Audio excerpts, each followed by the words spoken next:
They were outnumbered, outgunned, and cut off. Yet in just 30 minutes, 120 American Rangers turned certain death into one of World War II's greatest victories. The trap closes.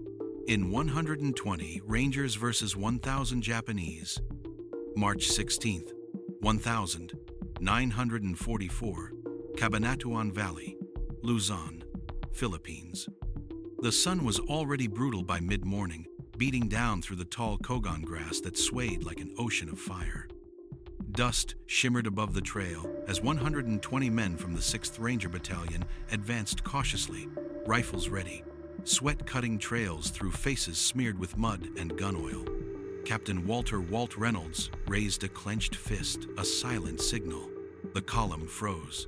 Somewhere ahead, beyond a shallow ravine, something was moving. A faint, metallic click. The sound of a bolt sliding into place. "Positions!" Reynolds hissed. The Rangers dropped low. M1 Garand's trained toward the tree line.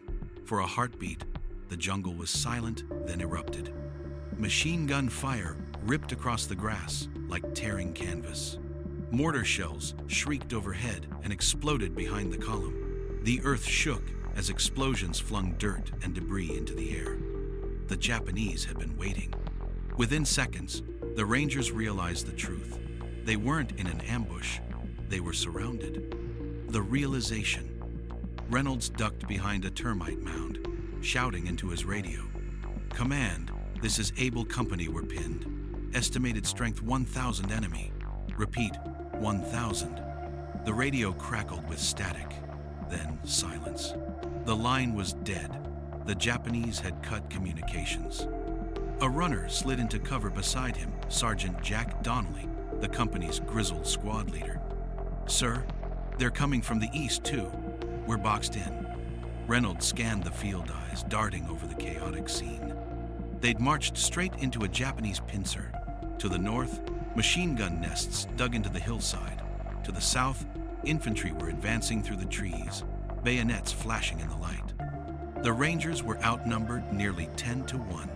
But Reynolds didn't flinch. He knew what retreat meant in this terrain total annihilation. There was only one option: hold their ground. The calm before the counterfire. "Set up interlocking fields of fire," he barked. "Machine guns on the flanks. Mortars ready to fire on my mark." Men scrambled into position. Bar gunners found cover behind logs. Riflemen dug shallow foxholes with their hands, and medics hauled the wounded out of the open. The smell of cordite mixed with sweat and soil. Every man knew this might be his last stand. Private Tom Herrera checked his ammo, 4 clips left. He muttered a prayer under his breath, kissed the silver cross hanging around his neck, and sighted down his rifle. Then came the eerie sound that every man dreaded, a high-pitched war cry echoing through the trees.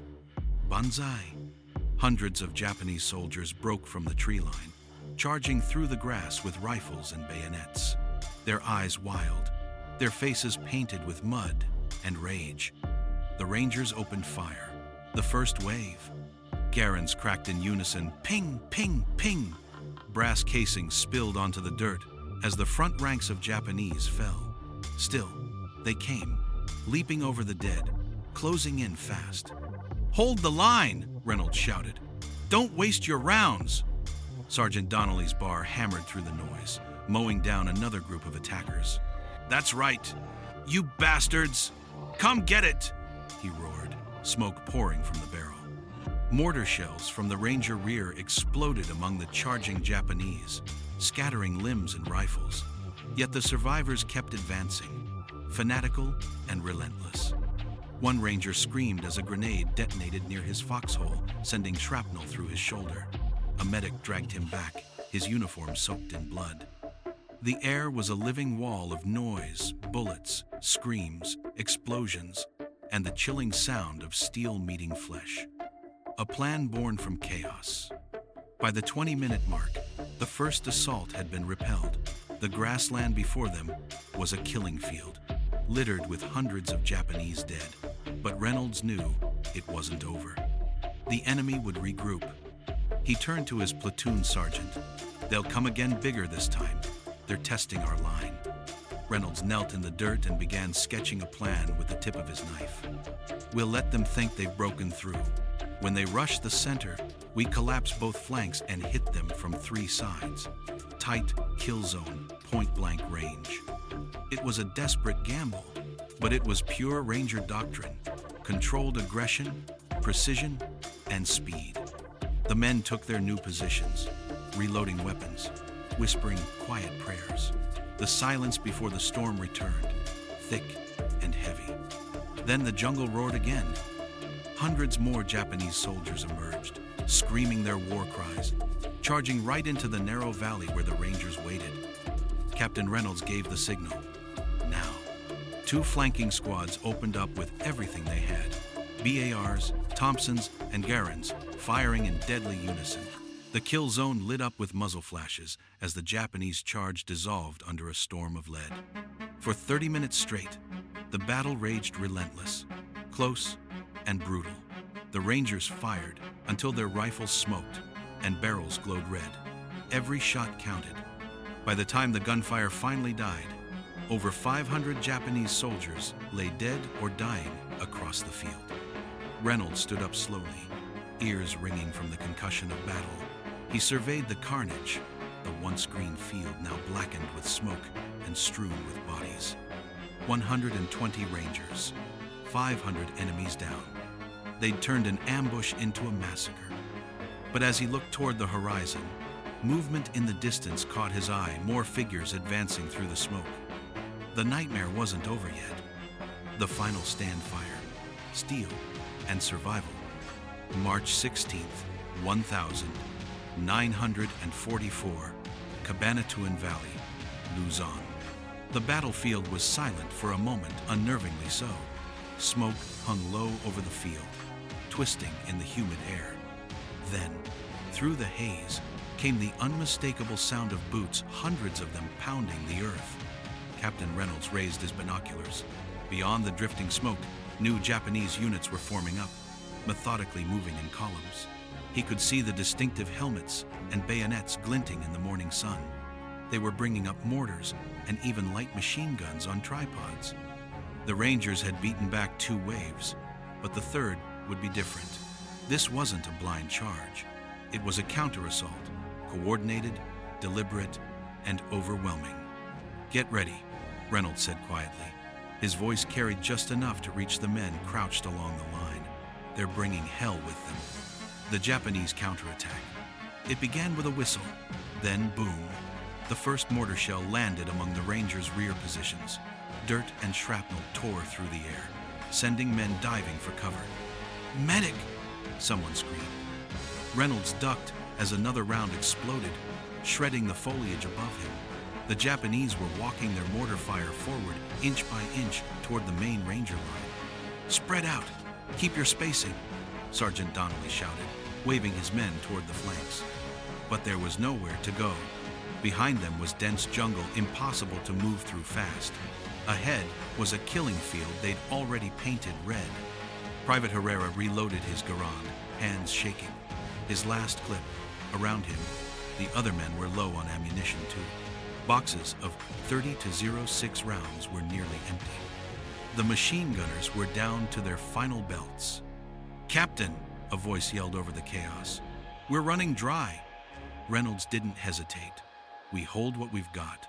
Fix bayonets." The metallic clicks echoed down the line, the sound of steel locking into place.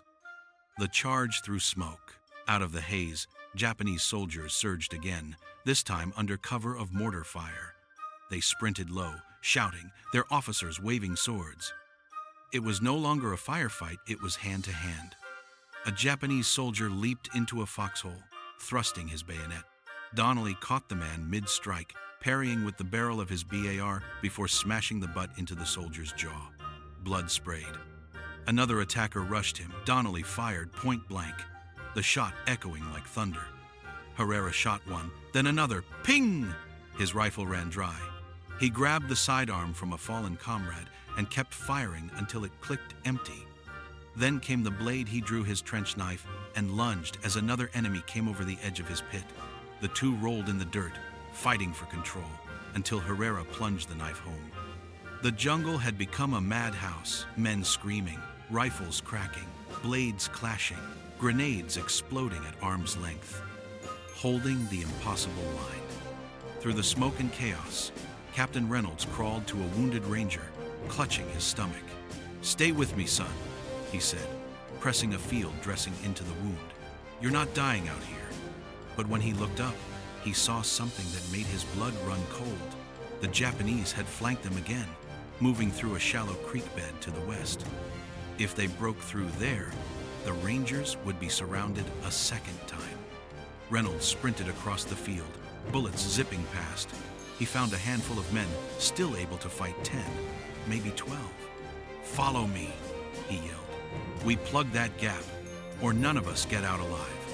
They charged into position, setting up what was left of their firepower: 1 machine gun, 3 BARs, a few rifles. As the Japanese advanced through the creek, Reynolds gave the order. "Fire!" The machine gun erupted, tearing through the enemy ranks. The BARs joined in, their distinctive rhythm pounding through the din. The Japanese assault crumbled, wave after wave cut down in the narrow channel. For every Ranger who fell, 2 more Japanese went down. Reinforcements and the end of the battle.